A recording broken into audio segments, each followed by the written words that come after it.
মাগরিবের আজানের পর 2 রাকাত নামাজ পড়া যাবে কিনা? মাগরিবের আজানের পর একামতের আগে 2 রাকাত নামাজ আছে কিনা?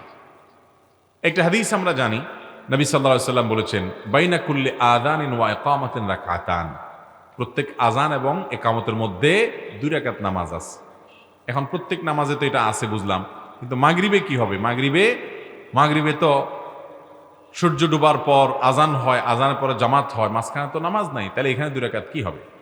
সহিহ বুখারীর স্পষ্ট বর্ণনা, একটা নয় বহু বর্ণনা আছে যে সাহাবীদের মধ্যে আপনার নবী করিম সাল্লাল্লাহু আলাইহি সাল্লামের সময়ে মাগরিবের আজানের পর একামতের আগে 2 রাকাত নামাজ পড়ার বিষয়টি সুসাব্যস্ত। ফোকাহে হানাফির অনেকেই মাগরিবের নামাজের আজানের পর আপনার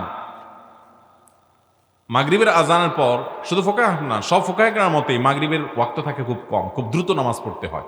এই জন্য অনেক ওলামায়ে কেরাম এটাকে মাকরু বলেছেন যে মাগরিবের আজানের পর যদি 2 রাকাত নামাজ পড়তে যায়, তাহলে কি হবে? ফরজ নামাজটা বিলম্ব হবে।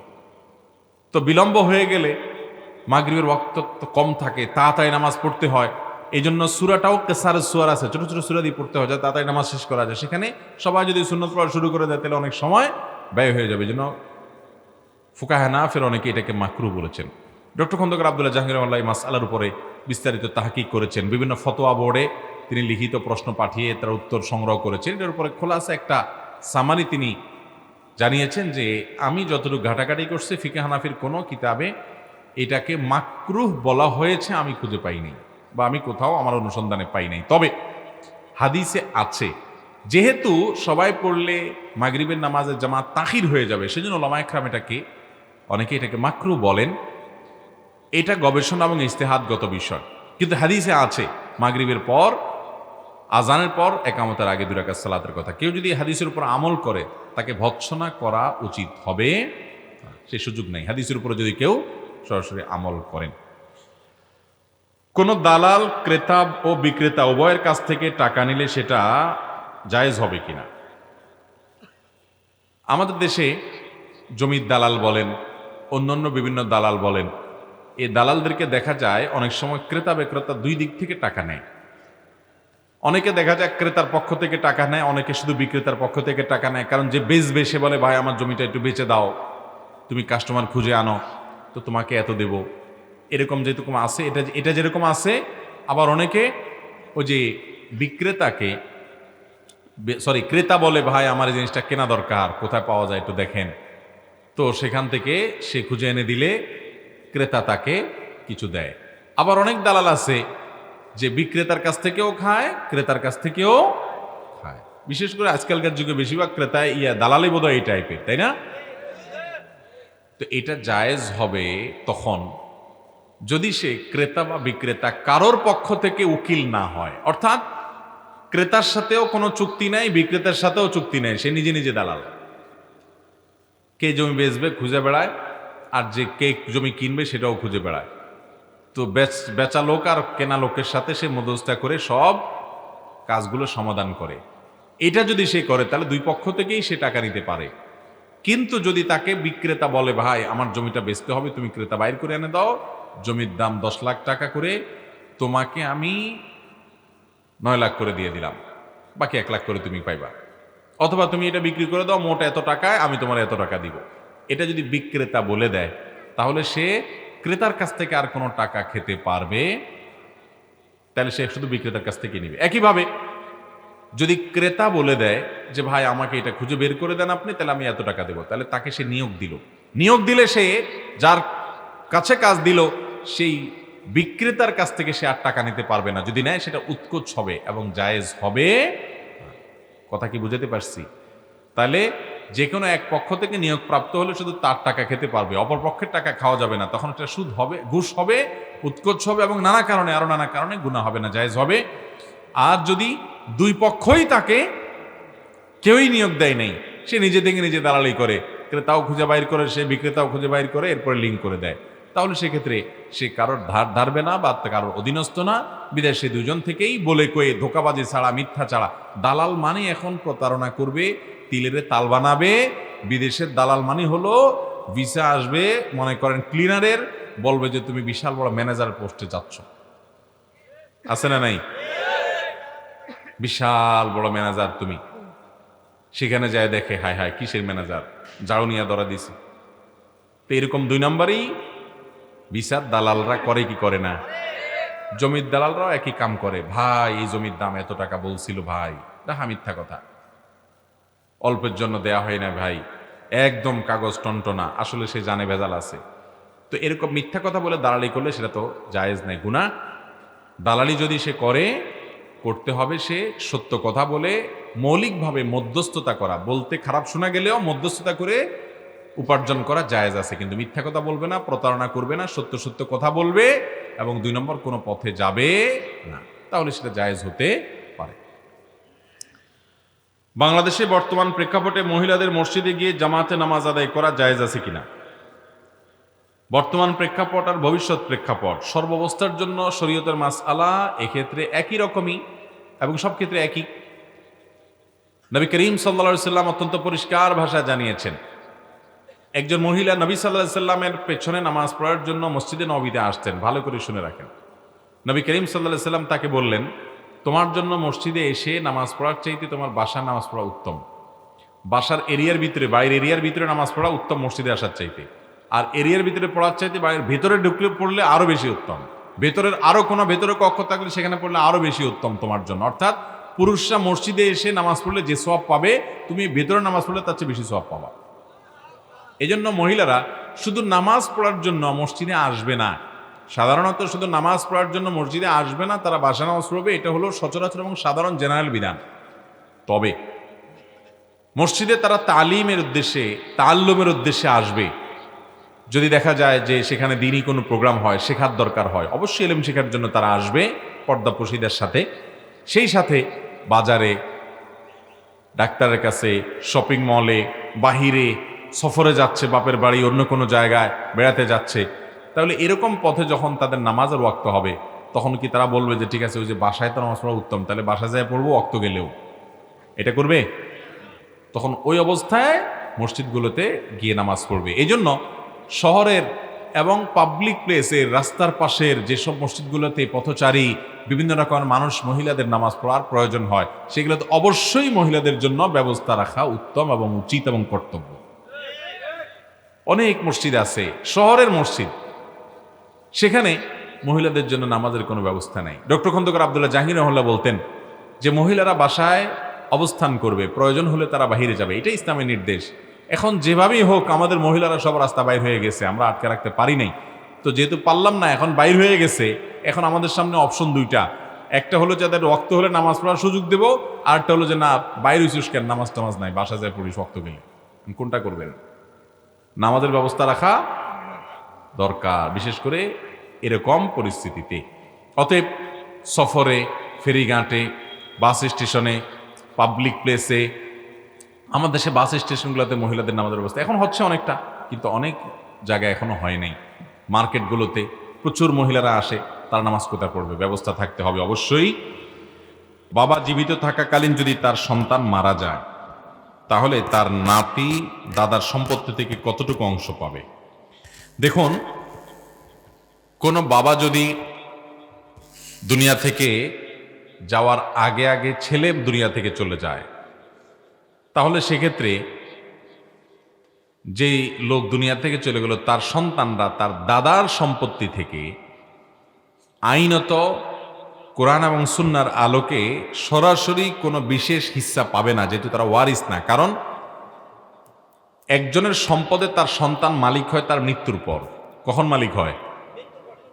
সেই লোকটার মৃত্যুর আগেই যদি ওই লোক মারা যায়, অর্থাৎ সন্তান মারা যায়, তাহলে তো বাবার সম্পদ থেকে মালিক হওয়ার সুযোগই পায়, সে দুনিয়া থেকে চলে গেল।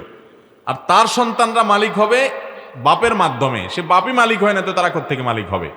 এজন্য তারা মিরাজ পাবে না। কিন্তু এর মানে এই না যে তাহলে নাতিরা অসহায় হয়ে থাকবে, তারা কি করবে? মনে রাখবেন, যার বাবার কোনো সম্পদ নাই সেও পৃথিবীতে বেঁচে থাকে এবং অনেক সময় আরো ভালোভাবেও বেঁচে থাকে, ঠিক না ভাই? ঠিক। আর এর চেয়ে বড় কথা হলো যে দাদা শরিয়াত দৃষ্টিকোণ থেকে বাবার মৃত্যুর পর যদি তার ছেলে মেয়েরা থাকে তাদেরকে দাদা হিসাবে তার ভরণ পোষণ দেওয়া, তার ক্ষয় খরচ দেওয়া, পড়ালেখা করানো, চিকিৎসা করানো, বাসস্থান দেওয়া, সকল দায় দায়িত্ব বহন করতে হবে দাদাকে। কাকে বহন করতে হবে? দাদাকে বহন করতে হবে। অতএব এটা মনে করার কারণ নাই যে ইসলামে কোনো শূন্যতা বা সংকট আছে যে বাবা মরে গেল, সন্তানরা অসহায় হয়ে গেছে কারণ দাদার সম্পদে তাদের হিস্সা নাই। সম্পদের হিস্সা তো পরের প্রশ্ন। এদের বেঁচে থাকার জন্য অভিভাবক হিসাবে সকল দায় দায়িত্ব পালন করবে, যদি তাদের না থাকে তাদের পক্ষ থেকে পালন করবে কে? দাদা। শুধু তাই নয়, যেহেতু তাদের জন্য কোনো হিস্সা ফিক্সড করা হয় নাই, সেজন্য তাদেরকে অবারিতভাবে দেওয়ার সুযোগ আছে। একটা গুরুত্বপূর্ণ মাসআলা নবী সাল্লাল্লাহু আলাইহি ওয়াসাল্লামের হাদিসে বলা আছে, সেটা হলো যে লা ওয়াসিয়াতা লিওয়ারিথিন, কোনো ওয়ারিসকে ওসিয়ত করা যায় না। ধরেন আপনার ছেলে আপনার মৃত্যুর পর আপনার সম্পদে ভাগ পাবে, আপনি এই ছেলের জন্য যদি ওসিয়ত করেন যে আমার অমুক জমিটা, অমুক বিল্ডিংটা আমার ছেলেকে আমি দিলাম, ওসিয়ত করে থুয়ে গেলাম, আমার মৃত্যুর পর তোমরা তাকে দিবা, শরীয়ত বলে এটা ভ্যালিড না, এটা অবৈধ, এটা গ্রহণযোগ্য না। যেহেতু সে আপনার ওয়ারিস, তার জন্য নির্দিষ্ট হিস্সা কোরআনে ঠিক করে দেওয়া আছে এবং আল্লাহ বলে দিয়েছেন ফরিদাতুম মিনাল্লাহ, এই নির্ধারণ এবং হিস্সাটা কে ঠিক করেছে? আল্লাহ।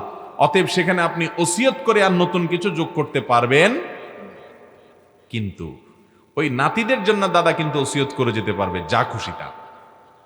তার টোটাল সম্পদের 1/3 পর্যন্ত এই নাতিদেরকে ওসিয়ত করে যেতে পারে যে আমি মরে গেলে তাদেরকে এগুলো দিও। বরং তারা ওয়ারিস হিসাবে যতটুকু পেত তার চাইতে বেশি দেওয়ার সুযোগ তৈরি হলো এই প্রসেসের মাধ্যমে।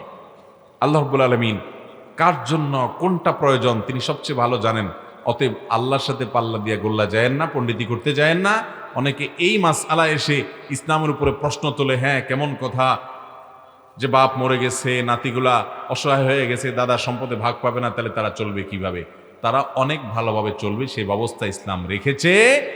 এখানে যেহেতু বাবার তরফ থেকে মিরাজ পাওয়ার সুযোগ নাই, সেজন্য দাদার তরফ থেকে একে তো তাদের দায়ভার নেওয়ার অবশ্য কর্তব্য তার উপরে বর্তায় যদি তাদের নিজেদের সামর্থ্য না থাকে। দ্বিতীয়ত, ওসিয়তের মাধ্যমে তারা যা পেত মিরাজ হিসাবে তার চাইতে বেশি পাওয়ার সুযোগের পথ আল্লাহ তাআলা খোলা রেখেছেন, এবং সেটা হবে সামাজিকভাবে তাকে যেরকম ধরার সুযোগ আছে। শুধু সামাজিকভাবে না, সারা পৃথিবীতেই ম্যাক্সিমাম ফ্যামিলিতেই এ ধরনের পরিস্থিতিতে দাদারা আন্তরিক হয়ে তারা কিছু না কিছু করে। একবারে অমানুষ হাতে গোনা ব্যতিক্রম ভিন্ন হতে পারে। বিশেষ করে ছেলে মরে গেলে নাতিদের কিছুই দেব না দাদা, একদম তাকাবো না, এরকম ঘটনা খুব কমই ঘটে। আল্লাহ তাআলা জানেন কোথায় কি দিতে হবে, আল্লাহর বিধানের উপরে আর পণ্ডিতি করার দরকার নাই, অন্তত ইমানদারের কোনো প্রয়োজন নাই। এরপরে প্রশ্ন হলো, বিবাহের মহরের পরিমাণ কতটুকু হওয়া উত্তম? ভাইরা আমার, বিবাহের মহর এটা যত কম হবে তত বরকতময় হবে বিবাহ। বিবাহের মহর যত কম হবে বিবাহ তত বরকতময় হবে। নবী করিম সাল্লাল্লাহু আলাইহি সাল্লাম বলেছেন, সবচাইতে বরকতময় বিবাহ, সবচেয়ে উত্তম বিবাহ হলো যে বিবাহতে খরচ কম। অন্য হাদিসে আসছে যে বিবাহতে মহরের পরিমাণ কম, ওই বিবাহ সবচেয়ে উত্তম বিবাহ। খায়রুস সাদাকে আইসারুহু, সবচেয়ে উত্তম মহর হলো যে মহরের পরিমাণটা কম থাকে। এবং অন্য এক হাদিসে আসছে, ইন্না আযামান নিকাহি বারাকাতান আইসারুহু মাউনাতান, ওই বিয়া সবচেয়ে বরকতময় হয় যে বিয়েতে মহরের পরিমাণ কম থাকে। এই হিসেব করলে আজকাল কয়টা বিয়া বরকতময় হয় সেটা একমাত্র আল্লাহ ভালো জানে। মেয়ের বাপরা 10 লাখ 20 লাখ 30 লাখ হাঁকায় বসে থাকে, কেন? যাতে বিয়েটা টিকে। আর নবী সাল্লাল্লাহু আলাইহি সাল্লাম বলে দিয়েছেন, মহরের পরিমাণ বেশি হলে বরকত কম হবে, ওইটাতে বরং রিস্ক হবে, টিকবে কম, সম্ভাবনা কম থাকবে, মহর থাকবে কম, বিয়েতে বরকত হবে বেশি। নবী সাল্লাল্লাহু আলাইহি সাল্লামের ওয়াদা আল্লাহ থেকে জেনে তিনি ওয়াদা করেছেন, নিজে থেকে করেন না। অতএব মেয়ের বাবারা নবী সাল্লাল্লাহু আলাইহি সাল্লামের কথার প্রতি বিশ্বাস নাই, ওই 10 লাখের ফিগারের প্রতি বিশ্বাস আছে। এটা খুবই জঘন্য বিষয়, একটা বাজে কালচার হয়ে গেছে আমাদের সমাজে। আরে ভাই, যার অনেক সামর্থ্য আছে, আল্লাহ কোটি কোটি টাকা দিয়েছে, সে 10 লাখ 20 লাখ মহর দেখ, ভিন্ন কথা। কিন্তু যেই ছেলেটা বেতন পায় 20,000 টাকা, আপনি জানেন আপনার মেয়েকে যার সাথে বিয়ে দিতে যাচ্ছেন সে বেচারা বেতন পায় 20,000 25,000 30,000, তো আপনি তার কাছ থেকে 10 লাখ টাকা মহর দাবি করেন কোন মুখে? কোন মুখে আপনি এটা দাবি করেন? এটা রীতিমতো জুলুমের পর্যায়ে চলে গেছে। এই জন্য আমি প্রায় বলি, আমাদের বাপ চাচাদের বয়সী যারা মুরব্বীরা যারা আছেন, এই যে ডানে বামে সামনে যেসব মুরব্বীরা আছেন, খবর নিয়ে দেখেন 70-80 ঘরে যাদের বয়স, এসব মুরব্বীদের বিয়ের মহর ছিল 5 টাকা, 60 টাকা, 10 টাকা, 3 টাকা, 1 টাকা, 2 টাকা। সে যুগের 1 টাকা, 2 টাকা, 10 টাকা এই যুগের তুলনায় অনেক বেশি ছিল, তাই বলে 10 লাখ টাকার বেশ কম ছিল না। কি বলেন? ওনাদের বিয়েগুলো বেশি টিকছে নাকি আজকালকার পোলাপানের বিয়ে 10 লাখ 20 লাখের নিচে হয় না, এখন বিয়ে বেশি টিকে? আগের গুলো বেশি টিকে না এখনকার গুলো টিকে? আগের গুলা সব মেড ইন জাপান, ভালোবাসা এত লাগা লাগছে, বিয়ে হয়েছে তো হয়েছে, শত শত বিয়ের ভিতরে 2-4টা ভাঙতো, আর এখন সব মেড ইন চায়না হয়ে গেছে। বিয়ে করে ঢোল তবলা পিটায়া হালাল হারাম বাজ বিচার নাই, বিশাল ফুর্তি করে আনন্দ করে বিয়ে করে মাত্র নিয়ে গেছে, কয়দিন পরে দেখা যায় ঠুস করে হয়ে গেছে।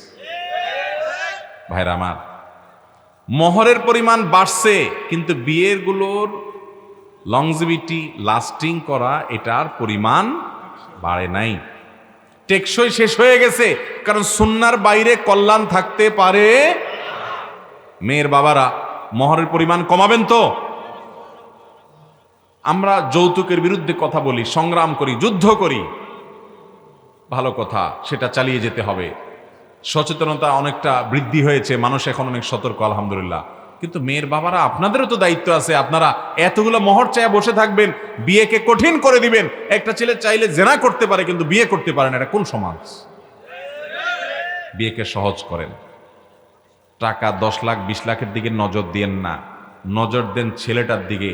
বিশ্বাস করেন মেয়েটা সুখী থাকবে যদি ছেলেটাকে আপনি নেককার, মুত্তাকি, পরহেজগার, দিনদার, আল্লাহ ভীরু, ইমানদার, আল্লাহকে ভয় পায় এরকম একটা ছেলে যদি কর্মঠ দেখে আপনি বাছাই করে নিতে পারেন, আপনার ফ্যামিলির সাথে মোটামুটি ম্যাচ করে, ইনশাআল্লাহ আপনার মেয়ে অনেক সুখে থাকবে ওই পয়সার বস্তার চাইতে। বিয়ের জন্য একটা টাকার বস্তা না খুঁজে একটা ভালো ছেলে খোঁজেন। আল্লাহ তাআলা আমাদের মেয়ের বাবাদেরকে হেদায়েত দান করুন।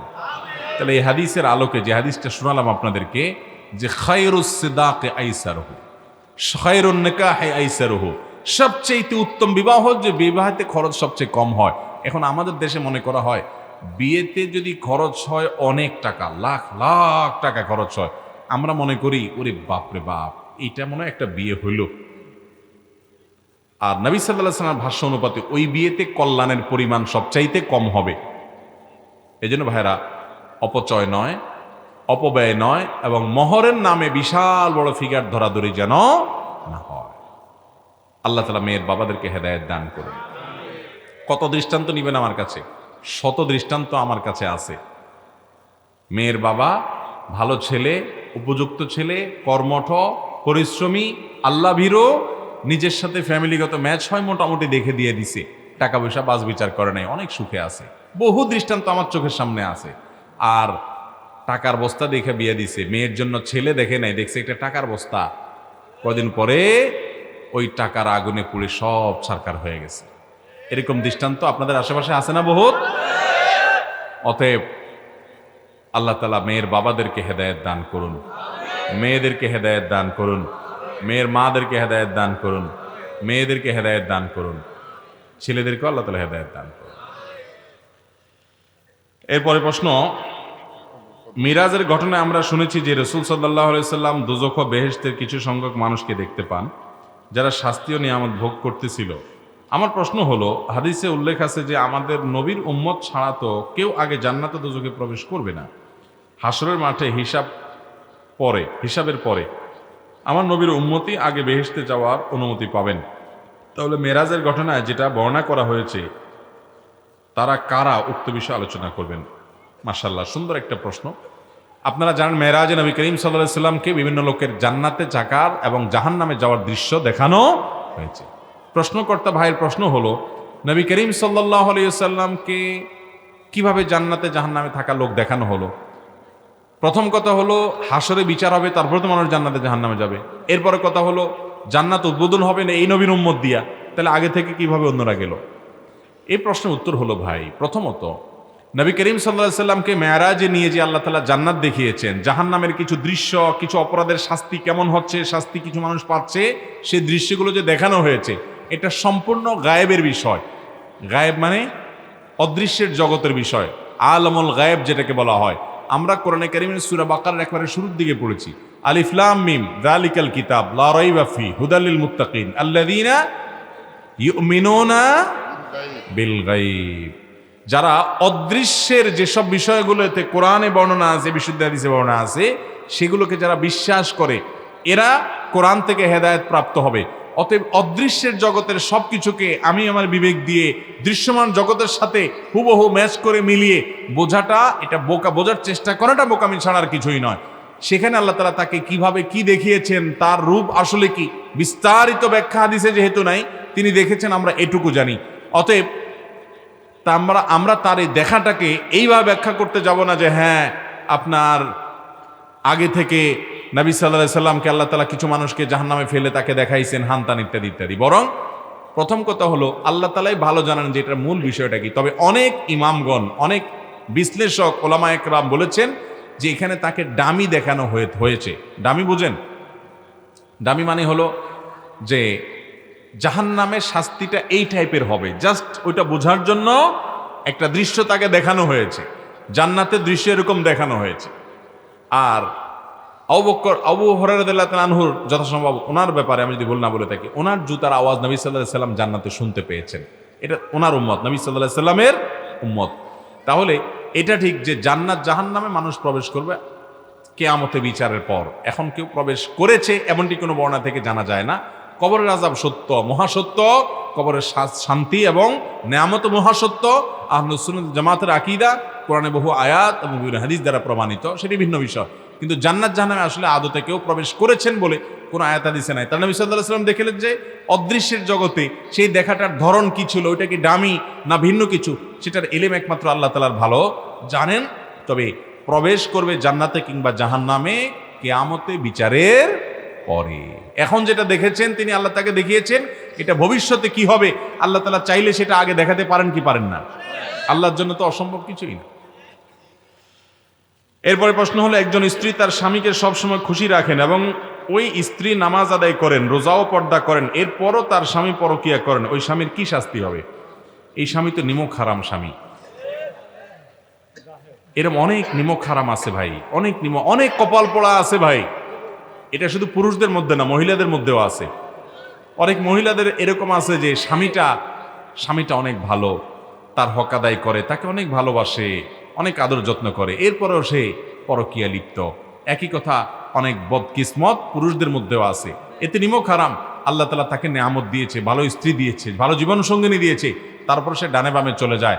মনে রাখবেন, যারা নিজের স্ত্রী রেখে অন্য মহিলাদের দিকে নজর যায়, তাদের কথা মনে আসে, তাদের দিকে তাদের দৃষ্টি যায় এবং পরকীয়া লিপ্ত হয়, তাদের জন্য নবী সাল্লাল্লাহু আলাইহি সাল্লামের একটি কথা তিনি বলেছেন যে দেখো, তার পুরো হাদিসের খোলাসা হলো যে কোনো পুরুষ সেই জন্য এটা চিন্তা করে, বিবাহিত পুরুষ, যে আমার স্ত্রীকে আল্লাহ তাআলা যেই যে নেয়ামত দিয়েছেন, অন্য সব নারীদেরকে সেম নেয়ামত দিয়েছেন, অন্যদের কাছে যা আমার স্ত্রীর কাছে যা আছে, আমার স্ত্রীকে ভালোবেসে তাকে আন্তরিকতা দিয়ে তার মাধ্যমে আমি আল্লাহর সেই নেয়ামত আমি পেতে পারি, আমার সেই প্রয়োজন পূরণ হতে পারে, যে আমি অন্যের মাঝে চেষ্টা করছি।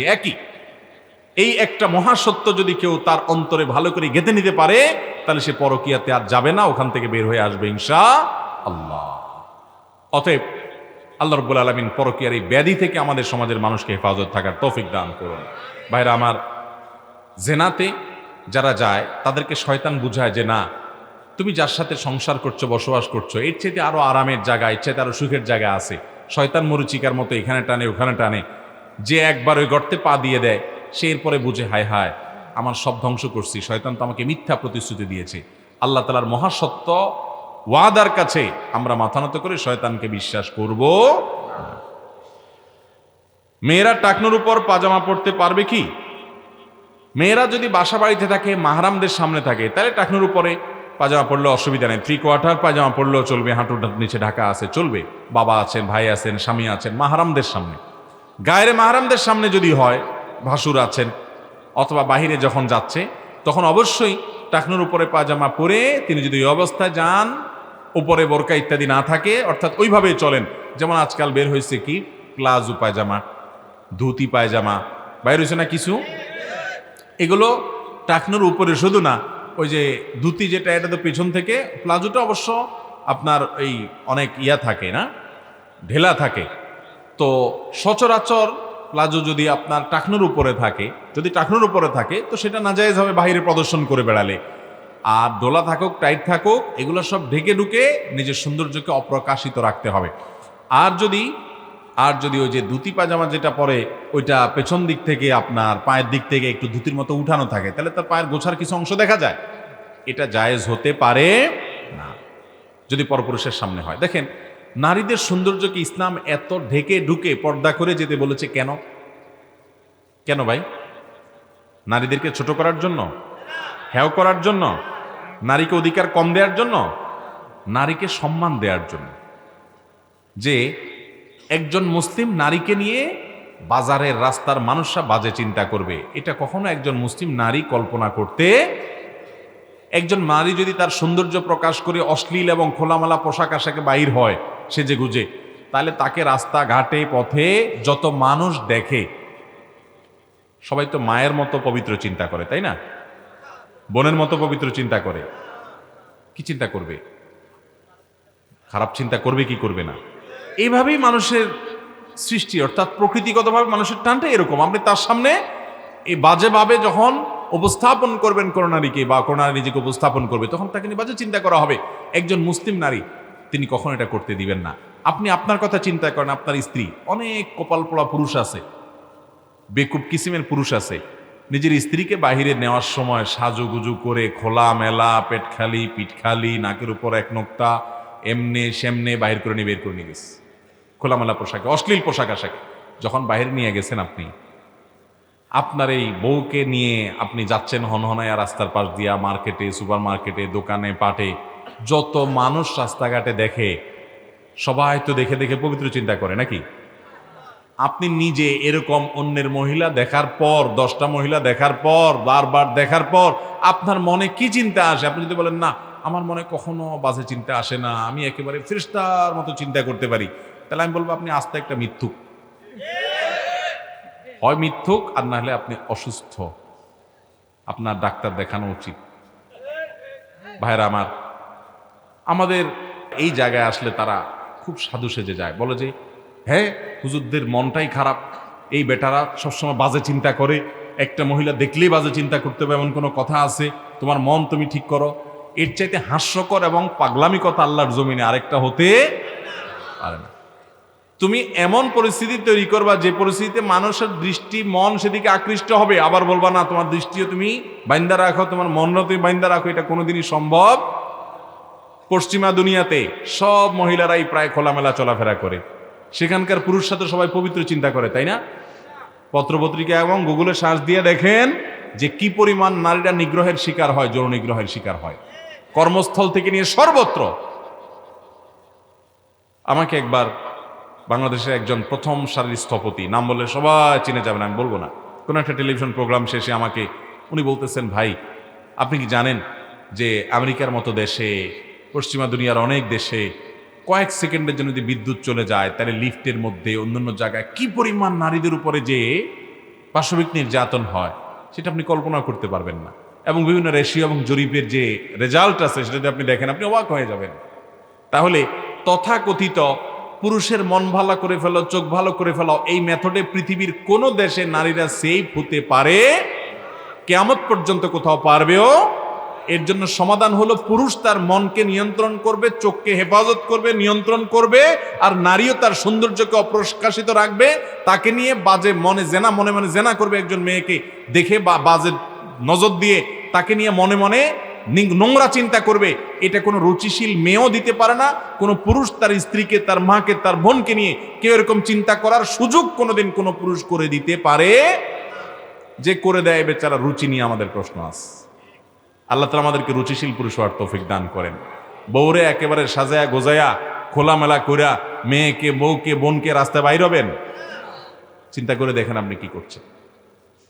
সৌদি আরবে, মিডিল ইস্টে, আপনার অনেক আরব দেশে আছে, অনেক মানুষ আছে দেখছি যে ইসলাম মানার ব্যাপারে অত ধার ধারে না। টাকুর নিচে পায়জামা, জুব্বা পড়তেছে, মুখে দাড়ি নাই, হয়তো বিড়ি সিগারেট খায়, অনেক নাজায়েজ কাম করে, কিন্তু শেয়ানা পাবলিক বোরে বোরকা ছাড়া বাইর করে না। কারণ জানে নিজে তো রুগী। রুগী তো সবাই কম বেশি, আল্লাহ মাফ করুক, এটা তো আল্লাহ তাআলা এভাবে সৃষ্টি করেছেন, কারোর ভিতরে রোগটা একটু বেশি, নিয়ন্ত্রণ করতে পারে না, ওটা ডাইরেক্ট রুগী। তো সে এই জায়গায় খুব শেয়ানা। একটা বাড়িও পাওয়া খুব কম হবে, মানে নর্মাল যে বাড়িগুলো আছে, একটা বাড়িও পাওয়ার সম্ভাবনা কম যে বাড়িতে পুরুষদের দরজা আলাদা নাই, মহিলাদের দরজা আলাদা নাই। আমি সৌদি আরবের কথা বলতেছি, প্রায় ছোটখাটো প্রত্যেকটা বাড়িতেই পুরুষদের দরজা একটা, মহিলাদের দরজা আরেকটা, পুরুষদের জন্য একটা সিঁড়ি, মহিলাদের জন্য একটা সিঁড়ি। ছোট বাড়ি, গরিবের বাড়ি, তারপরও দরজা আলাদা, যে মুখোমুখি হইতে দিবে না নিজের বউকে কারো, এরকম আত্মসম্মান বোধ ওদের। আর আমাদের লজ্জা শরম এমন, রুচি এমন নষ্ট হওয়া হয়েছে, নিজের বউটারে সাজুগুজু করে ছবি তুলে ফেসবুকে আপলোড করে ছাড়ে, এটা আমার বউ, সবাই বন্ধুরা লাইক দিয়ে যাও। বন্ধুরা সবাই দেখে চোখের জেনা করে, মনে মনে জেনা করে, মনে মনে নোংরা চিন্তা করে, অনেকে আজে বাজে কথাও লেখে, বেহায়ের মতো আবার ওইগুলাকে সে খুব উপভোগও করে। এরকম ফালতু চিন্তার রুচির লোক অনেক। আল্লাহ আমাদেরকে সুরুচিশীল মানুষ হওয়ার তৌফিক দান করে। অনেকে বন্ধু বান্ধবকে হঠাৎ দায় রাখতে বা নেকাব পড়তে দেখে বলে, কিরে ছাগলের মতো দায় রেখেছিস, বা ভূতের মতো দেখা যায় দেখি, এর কারণে কি কোনো গুনাহ হবে? ভাইরা আমার, আল্লাহ মাফ করুক, অনেকে রসিকতা করে এই কাজটা করেন। এতে শুধু গুনাহ হওয়ার ব্যাপার না, এতে পরিষ্কারভাবে ঈমানটা নষ্ট হয়ে যাবে। আপনি দাড়ি রাখেন নাই, এর কারণে আপনার ঈমান যাবে না ভাই। আপনি নামাজ পড়তে অবহেলা করেন, আপনার ঈমান এক কথা চলে যাবে না ভাই। আপনি নিজে পর্দা করেন না, বোরকা পরেন না, ঈমান যাবে না ভাই। গুনাহ হবে, এই গুনাহ আল্লাহর কাছে মাপ চাইলে আল্লাহ মাফ করতেও পারেন, সেটারও সুযোগ আছে। বাট আপনার কোনো বন্ধু অনেক দিন পরে দেখা হয়েছে, আরে এখন সুন্দর দাড়ি হয়ে গেছে তার, আপনি দেখে মন্তব্য করলেন, কিরে ছাগলের মতো দাড়ি রাখছিস দেখি। নবী করিম সাল্লাল্লাহু আলাইহি ওয়াসাল্লাম একটা সুন্নতকে তাচ্ছিল্য করছেন, শেষ ঈমান। খুব ডেঞ্জারাস একটা বিষয়। ইস্তেহজা এবং ইস্তেগফাফ, বিশেষ করে দাড়ি, এটা শেয়ার ইসলামের একটা নিদর্শন। মুসলমান পুরুষের আলামত, মুসলমান নারীর আলামত, সে পর্দা করবে। এগুলো নিয়ে আপনি ঠাট্টা বিদ্রুপ করবেন, ব্যঙ্গ বিদ্রুপ করবেন। পৃথিবীতে আমার জানা নাই কোনো আলেমের দ্বিমত আছে যে এই লোক বেঈমান হবে, সাথে সাথে কাফের হবে, ইসলাম থেকে খারিজ হবে, তার ঈমান নষ্ট হয়ে যাবে, এবং সে কোনো অবস্থাতে তওবা করে আবার ঈমান আনা ছাড়া ঈমানদার হতে পারবে না যদি সে এই ধরনের মন্তব্য করে। আমরা অনেক সময় দুষ্টামি করে, ফাজলামি করে, এই ধরনের ঠাট্টা ব্যঙ্গ বিদ্রুপ করে, কি করি না ভাইরা আমার? আল্লাহ তাআলা কোরআনে কারীমে স্পষ্টভাবে বলেছেন, ওয়ালা ইন সাআলতাহুম, আপনি যদি কাফেরদের এই যে ব্যঙ্গ বিদ্রুপ করা নিয়ে জিজ্ঞাসা করেন, লা ইয়াকুলুন্না ইন্নামা কুন্না নাখুদু ওয়া নালআব, তাহলে তারা বলবে, আরে আমরা তো রসিকতা মজায় না করছিলাম, আমরা তো মজা করছিলাম, এমনি রসিকতা করতেছিলাম। আল্লাহ রাব্বুল আলামিন বলেন, কুল আবিল্লাহি ওয়া আয়াতিহি ওয়া রাসূলিহি কুনতুম তাস্তাহজিউন, হে রাসূল আপনাদের তাদেরকে বলে দেন, মজা করছো, রসিকতা করছো? আল্লাহকে নিয়ে, আল্লাহর রাসূলের কোন নির্দেশ নিয়ে, আল্লাহর আয়াত নিয়ে মজা করছো? এটা ঈমান ভঙ্গের একটা কারণ। ভাইরা আমার, অনেক মহিলা আছে একসময় পর্দা করতেন না, এখন মাত্র পর্দা শুরু করে দিয়েছেন। অনেক নামধারী মুসলমান নামের মূর্খ আছে, এটা নিয়ে ব্যঙ্গ বিদ্রুপ করে বলে যে, কিরে কি পড়ছো সব, একদম ভূতের মতো দেখা যায় দেখি। অনেক বান্ধবী আছে এরকম বলে। বোন আমার, আপনি নিজে পর্দা করতে পারেন না, কিন্তু আল্লাহর বিধান প্রতি শ্রদ্ধা রাখেন, ঈমানটা অন্তত যাবে না, একসময় তওবা নসিব হবে। মনে রাখবেন, এটা মুনাফিকের মার্কা। কোরআনে কারীমে আল্লাহ বলেছেন, মুনাফিকদের মার্কা ছিল, তারা কি করত? তারা বলতো, তাদেরকে যখন বলা হয়তো তোমরা ঈমান আনো ঈমানদারদের মতো, তারা বলতো, আনুমিনু কামা আমানাস সুফাহা। হ্যাঁ, তারা ঠাট্টা বিদ্রুপ করতো ঈমানদারদের সাথে। এটা মুনাফিকদের মার্কা। বিদায় কোনো মুসলমানের দাড়ি নিয়ে, কোনো মুসলমান নারীর পর্দা নিয়ে, বা ইসলামের কোনো বিষয় নিয়ে তাচ্ছিল্য করা। অনেকে আছে দেখবেন নামাজ পড়ে না, কেউ নামাজ পড়তে বলে, কার দুধ রাখ, তোর নামাজ কি হবে, সমস্ত নামাজ পড়ে, হ্যাঁ, ব্যঙ্গ বিদ্রুপ করলো, তাচ্ছিল্য করলো, তাহলে এটার কারণে কুফরি হয়, ঈমান চলে যায়। বিধায় এই সমস্ত বিষয় নিয়ে হেয়ালিপনা নয়, এবং এই সমস্ত বাজে মন্তব্য নয়। আল্লাহ তাআলা আমাদেরকে বুঝার তৌফিক দান করুন। জাযাকুমুল্লাহ খাইর। ভাই, অনেক সময় হয়েছে, আমার মনে হয় শেষ হওয়া দরকার, রাত কম হয় নাই। হ্যাঁ, আর কটা দেন, ফজর নামাজ পড়া লাগবে না? আচ্ছা, সংক্ষেপে কয়েকটা প্রশ্ন উত্তর দেই আরো। সরকারি চাকরির জন্য 5 লক্ষ টাকা দিতে হবে, কিন্তু টাকা দিয়ে চাকরি করার ইচ্ছা আমার নাই, তবে পিতা মাতারও অবাধ্য হতে পারছি না, এখন করণীয় কি? ভাইরা আমার, ঘুষ দেওয়া ছাড়া চাকরি হবে না। আপনি যদি এই চাকরিকে বাদ দিয়া এর চাইতে কমের কোনো চাকরি, এর চাইতে কম বয়স বেতনের কোনো সুবিধার কোনো চাকরি আপনি করেন, অথবা চাকরি বাদ দিয়ে আপনি একটা ছোট্ট ব্যবসাও শুরু করে দেন, ইনশাল্লাহ আল্লাহ আপনাকে বরকত দিবে। আপনি গুনাহের দিকে না যে যদি তাকওয়ার উপরে আসার চেষ্টা করেন, ওয়াল্লাযীনা জাহাদু ফীনা লানাহদিয়ান্নাহুম, যারা আমার দিকে আসার চেষ্টা করে, আল্লাহ বলছেন তাদেরকে আসার বহু রাস্তা দেখাই দিবে, একটা না। এই জন্য আল্লাহর দিকে আসার চেষ্টা করবেন। যদি এমন হয় কোনো একটা আপনার চাকুরি, এটা আপনার জন্য এই মুহূর্তে এসেন্সিয়াল, আপনি এটার জন্য উপযুক্ত, ঘুষ দেওয়া ছাড়া কোনো উপায় নেই, এটা ছাড়া আপনার অন্য কোনো ব্যবস্থা নেই, আপনি এই মুহূর্তে কোনো জায়গায় যেতে পারছেন না, একেবারে সিরিয়াস, দেয়ালে পিঠ থেকে গেছে, এরকম কয়জনের হবে? হাজারে লাখে। এরকম যদি হয় তাহলে আপনার জন্য ঘুষ দেওয়াটা কখনো কখনো শর্ত সাপেক্ষে জায়েজ হতে পারে, কিন্তু ঘুষ নেওয়াটা সর্বাবস্থায় ঘুষখোরের জন্য হারাম। কিন্তু তাই বলে ঘুষ দিয়া গণহারে চাকরি নেবেন না ভাই। যে চাকরির জন্য আমাকে হারাম করতে হবে, হোক সেটা আমি বাধ্য হয়ে করছি, সেটা আমি না করার কোনো ব্যবস্থা থাকলে অবশ্যই সে চেষ্টা করতে হবে। আমি একজন প্রকৃত হানাফি মাযহাবের অনুসারী, আমি একটি মসজিদে ইমামতি করি। আমি যতটুকু জানি ফরজ নামাজের পর সম্মিলিত মুনাজাতের কোনো হাদিস নেই, কিন্তু আমার মুসল্লিদের কোনোভাবে বোঝাতে পারছি না, এই মুহূর্তে আমার করণীয় কি? ভাই, এ বিষয়ে আমাদের একটা বক্তব্য আছে আমাদের আসুন্নাহ ফাউন্ডেশন ইউটিউব চ্যানেলে। আলহামদুলিল্লাহ, এই বক্তব্যটা প্রায় ঘন্টাখানেক সময় ধরে করা, বা 40-50 মিনিটের আয়তনের হবে। এই বক্তব্যটা যদি পরিপূর্ণভাবে আপনি নিজে শুনেন বা কাউকে শোনাতে পারেন, আমার মনে হয় এই ক্ষেত্রে অন্তত নবী সাল্লাল্লাহু আলাইহি সাল্লামের আমল কি, আমাদের কি করা উচিত, সেটা পরিষ্কার হয়ে যাবে। আমার ভূমিপল্লী মসজিদে দীর্ঘদিন পর্যন্ত মানুষ যখন বুঝবে না, বোঝানো ছাড়া, পরিষ্কার হওয়া ছাড়া, তখন আমাদের মসজিদের সম্মিলিত মুনাজাত হয়েছে, আমরা সম্মিলিত মুনাজাত করেছি। আমরা দীর্ঘদিন থেকে মানুষকে বোঝানোর চেষ্টা করেছি। আলহামদুলিল্লাহ, একদিন এই দীর্ঘ সময়ের বক্তব্যের পর আমি মুসল্লিদেরকে বলছি যে আপনারা সবাই করেন, এখনো আরো কিছুদিন করেন, আপনারা বুঝেন, আমি শুধু আমার দায়িত্ব পালন করলাম, সুন্নাহ কোনটা আর খেলাফে সুন্নাহ কোনটা বুঝাইলাম। আলহামদুলিল্লাহ, এরপর থেকে দেখা গেল যে আমার মসজিদের ইমাম সাহেব যে বেচারা আসরের পরে মুনাজাত ধরে বসে আছে, কিন্তু সবাই জিকির আজকার তাসবিহ তেলাওয়াত করতেছে, 5 ওয়াক্ত নামাজের পরে দোয়া জিকির আছে না নাই, সেগুলো পড়তেছে। আমাকে বেচারা, আমি আসলে ওখানে ছিলাম না, অন্য কোথাও ছিলাম, আমাকে ফোন দিয়েছে, দিয়া বলে আমি কি করবো? তাহলে মুসল্লিরা যদি না করে, আমি জোর করে তোর করাতে পারবো না, আর কি করা যাবে? ভাইরা আমার, সুন্নাত এর আলো যখন জ্বালাবেন, বিদআত বা খেলাফে সুন্নাতের অন্ধকার এমনিতেই। নবী করিম সাল্লাল্লাহু আলাইহি সাল্লাম সালাম ফেরানোর পর অনেকগুলো দোয়া পড়তেন, অনেকগুলো জিকির পড়তেন। এগুলো পড়তে বেশ কিছু সময় লাগবে। আমার দেশে শতকরা 2 জন মানুষ এগুলো জানে না, কিন্তু জানে হলো রেডিমেড মোনাজাত। রেডিমেড মোনাজাত জানে, কিন্তু সকাল 5 ওয়াক্ত নামাজের পরে দোয়া জিকিরগুলো ম্যাক্সিমাম মানুষ জানে না। ইমাম সাহেবদের উচিত সেগুলো জানানো এবং শেখানো। সেই সাথে নামাজের পরে যদি কেউ আল্লাহর কাছে দোয়া করতে চায়, অবশ্যই করবে, ভুল বুঝবেন না আবার।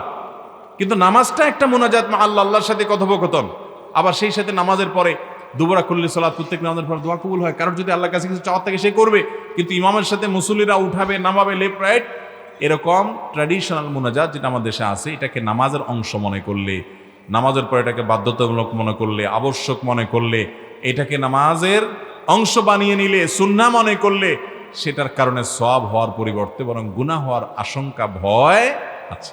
আমার দেশে এটা না করলে তো ইমাম সাহেবের চাকরিই থাকবে না, এমন অবস্থা। মাঝে মধ্যে যদি ছেড়ে দেয় তারপরেও খবর আছে, ঠিক না ভাই? ঠিক। তো মানুষকে সুন্নাহটা শেখাতে হবে, সুন্নাহটা শেখাবেন, জানাবেন, বুঝাবেন। হেদায়েত দেওয়ার মালিক আল্লাহ তাআলা। আস্তে আস্তে ইনশাআল্লাহ পরিবেশ ভালো হবে। ইমাম সাহেবরা হিম্মত করতে হবে, একেবারে সারা জীবন আপনি শুধুমাত্র আপোষ করে যাবেন, সেটা হওয়া উচিত নয়।